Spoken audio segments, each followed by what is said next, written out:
Esta presentación es parte de un capítulo que escribí para mi disertación, la cual está en progreso. La poesía del líder indígena Yanacona Freddy Chicangana y el estallido social de 2021 en Colombia, resistencia de una subjetividad fronteriza.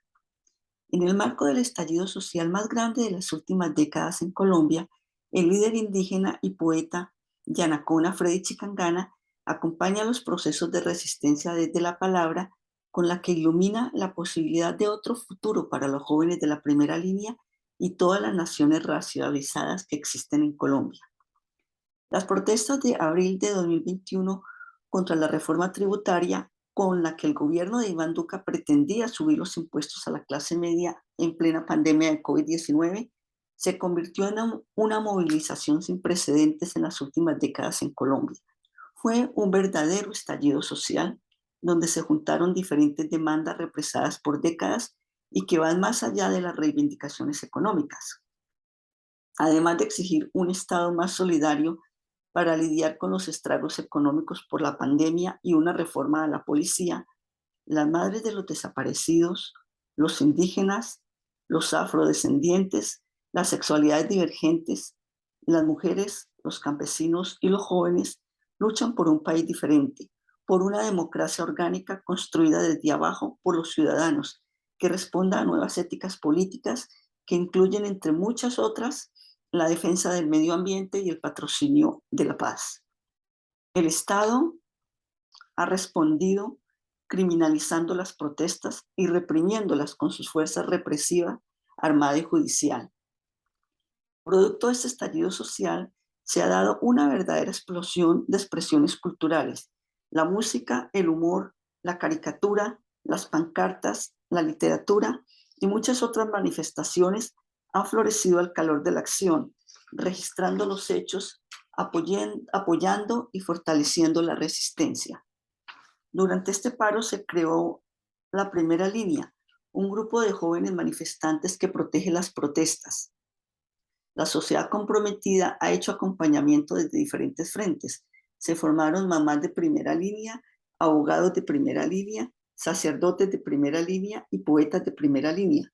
Aquí es donde se circunscriben estos poemas de Chicangana, como él mismo dice en el encuentro Poesía en Resistencia.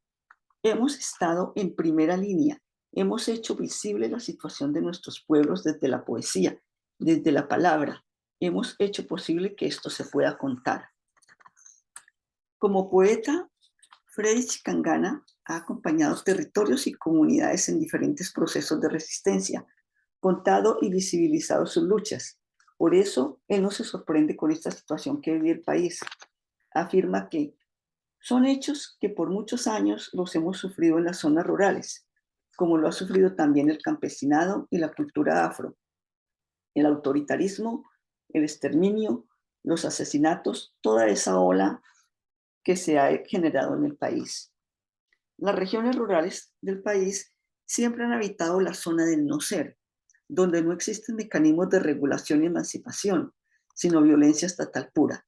Ahora que las protestas se han organizado de manera orgánica en las ciudades, el Estado aplica la violencia con mayor fuerza sobre las zonas del no ser dentro de la ciudad, es decir, en las zonas populares. Como subjetividad de frontera, Chicangana escribe en por lo menos dos de las lenguas que se hablan en este territorio de diversidad cultural, en quechua y en español, para establecer puentes de comunicación horizontal entre sus habitantes y rechazar la superioridad epistémica de la lengua hegemónica. De esta forma, reconoce la autoridad y cohesión que genera el quechua como una de las lenguas originarias del Abya Yala, así como la importancia del uso del español como lengua para comunicarse con la mayoría del territorio colombiano. Chicangana inicia su intervención en este encuentro con el poema Muyo, que quiere decir semilla, escrito como un homenaje a Jaime Garzón, uno de los luchadores más reconocidos de las últimas décadas en Colombia, periodista, humorista y crítico político, asesinado el 13 de agosto de 1999. Garzón se convirtió en la conciencia del país mediante charlas, programas de humor en televisión, seminarios para leer y conocer la Constitución. Según los abogados de la familia Garzón Forero, el asesinato del periodista fue parte de un ataque sistemático de los paramilitares contra los defensores de derechos humanos y dirigentes de izquierda. En Muyo, Chicangana elabora la imagen de Garzón como una semilla que cae y siembra, una semilla de resistencia, de creación de pensamiento que se esparcía y se esparce en espiral celeste. Su solo nombre o su sola imagen generan cohesión en la mayoría de las comunidades del país que cuestionan que esté prohibido el humor, que asesinen hasta la risa. Garzón siempre fue conciencia, alegría y esperanza. Partió hacia las estrellas, pero nos dejó su humor como un banco de memoria que alimenta el bosque de la esperanza, de un mujer futuro. Estremeció a todo un país que 20 años después sigue rugiendo como un trueno sobre el horizonte, exigiendo justicia para Garzón y todas sus réplicas que siguen cayendo en cada marcha de protesta. Justicia es que su enseñanza se levante como una tormenta contra el odio y la oscuridad, gracias a la solidaridad de todos los amantes de la vida. Después del poema en homenaje a Garzón y a cada colombiano indignado y asesinado, Chicangana presenta varios poemas inéditos escritos al calor de las protestas, donde no solo da fe de lo acontecido, sino que hace un análisis de la eterna violencia de este territorio y apoya los permanentes procesos de resistencia. Perdón.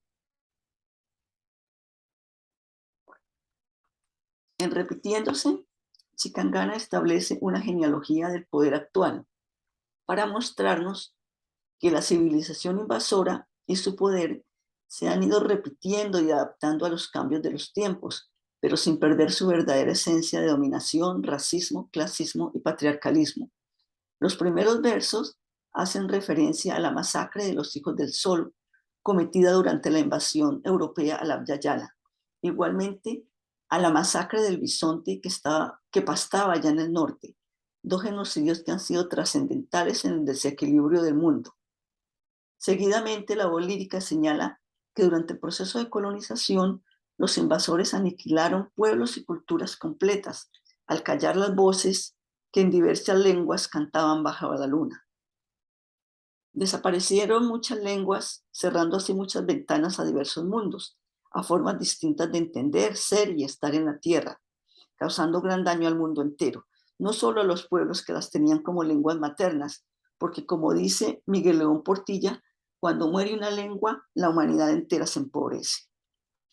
Patria y Biblia fueron dos estrategias claves para el control de los pueblos originarios, pues si no se sometían por las armas, lo hacían por el miedo al Dios y a la iglesia impuesta por los venideros, cuya palabra engañosa y desde las chimeneas del odio se hizo humo y sangre para quedarse con la tierra. Con la secularización de Dios, la modernidad y el progreso, se establecieron figuras como presidentes, democracia, jueces y ministros, representantes de una civilización de muerte que sigue repitiéndose en el tiempo sin ningún pudor para mantener los privilegios. Ante tanta violencia, la voz poética se pregunta, ¿cómo escribir un poema de amor ante tanto odio? La voz lírica desea construir un poema de amor, crear y echar sus versos a volar como loros alegres sobre el cielo, pero entra en conflicto con la realidad violenta de Colombia, donde se asesinan a líderes sociales y ambientalistas con lamentable frecuencia, donde se cometen masacres semanales contra comunidades indígenas, campesinas, afrodescendientes y demás sujetos racializados, donde un país entero grita, nos están matando. La voz poética se desgarra de dolor ante tanta violencia. Es entonces cuando el poema resuelve su conflicto. Recuerda que en cada persona que lucha por la vida y la justicia, en cada ser solidario a través de los tiempos, ha existido y se conserva el amor. Esa solidaridad y minga de solidaridad se expresa también en el poema No estamos solos, donde el autor enfatiza la fraternidad y la hermandad entre los que luchan por la vida, por una vida digna. La voz lírica describe la soledad que se siente ante las masacres de jóvenes manifestantes que son la sangre que le canta la vida, y reflexiona que estas flores que yacen sobre la hierba retornan a la tierra. Son memoria y semilla de resistencia, cuyo pensamiento se esparce manteniendo viva la fuerza de los sueños. Tanto en cómo escribir un poema de amor como en No estamos solos, la voz resuelve su conflicto gracias a la visión comunitaria de la vida, a la solidaridad, a la fraternidad y al comprender que los que luchan son racimos del mismo árbol, pájaros del mismo grupo. Como dice la dirigente afrodescendiente Francia Márquez, es entender que soy porque somos. Esto marca una diferencia ontológica con el mundo occidental, donde la visión individual y mercantilista buscaría la solución basada en lo económico y en lo personalizado. Chicangana hace un homenaje a estos jóvenes marchantes que resisten en las calles de Colombia y Latinoamérica, que avanzan en mingas, que caminan por la vida digna. En el poema El zapato de la primera línea, Chicangana describe a una juventud digna, que exige ser aceptada como sujeto de derecho. En este poema, el autor hace un análisis de quiénes son los protestantes, de quiénes son los jóvenes de la primera línea que recorren las ciudades y el país en estas marchas descentralizadas. Para ello, los contrasta con la bota militar que atropella la vida, refiriéndose a los representantes del poder, ya sea el ejército, la policía o los autodenominados gente de bien, entre otros grupos que actúan como paramilitares. Todos ellos atacan a los manifestantes con la protección del Estado, dejando en claro que existe un odio de clase y racial instaurado por decreto. La primera línea por la vida está formada por jóvenes de la clase que ha estado siempre, desde siempre, que ha estado dominada desde siempre. Los excluidos, los ninguneados, son jóvenes menospreciados de los barrios populares que hoy le devuelven la dignidad al país. Son confidentes del alma dolorida, caminantes por la libertad. Calzan el zapato que lleva la memoria de la huella excluida y sin embargo son el rostro de la dignidad. Marchan al frente ofreciendo literalmente su vida para proteger las manifestaciones del pueblo. Las masacres cometidas contra los manifestantes en el país dejan ver que son excluidos hasta del espacio público. Sin embargo, no tienen temor, porque como ellos mismos dicen en sus pancartas, nos quitaron todo, hasta el miedo. Son la generación de la tecnología, pero también una generación sin futuro. Danzan entre la vida y la muerte, y a pesar de ello, sus manifestaciones de resistencia son una expresión cultural del pueblo, una fiesta, una expresión de alegría y vida vibrante, hasta que aparece la violencia de Estado asesinando a estas semillas de futuro. Ante tanta violencia e impunidad, el poeta reclama directamente al presidente de la República por la vida de estos jóvenes mutilados, asesinados y o desaparecidos. En Requerimiento por la Vida, la voz lírica pregunta, ¿en dónde están aquellas voces que se levantan por la vida? ¿Por qué matan los sueños, señor presidente? Estos por qué son preguntas contundentes de todo un pueblo que continúa esperando respuestas y que aquí en la última parte del poema exige que nos devuelvan a los jóvenes como se los llevaron, con sus ojos llenos de luz para seguir cantando al amor, altivos, amantes de la vida y la libertad. En estos poemas, Chicangana reconstruye el origen y el recorrido de la violencia actual que asesina diariamente la esperanza de un país lleno de diversidad biológica, cultural, espiritual y epistémica, lo que indudablemente constituye su gran riqueza, pero también el motivo de la violencia y el genocidio continuado.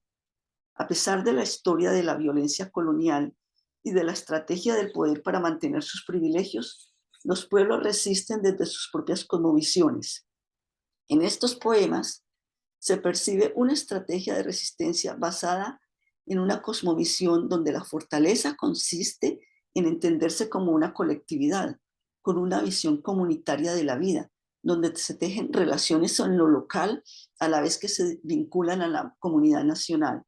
De esta forma, los poemas invitan a la construcción de una democracia orgánica, construida desde abajo y que comunalice el poder. Gracias.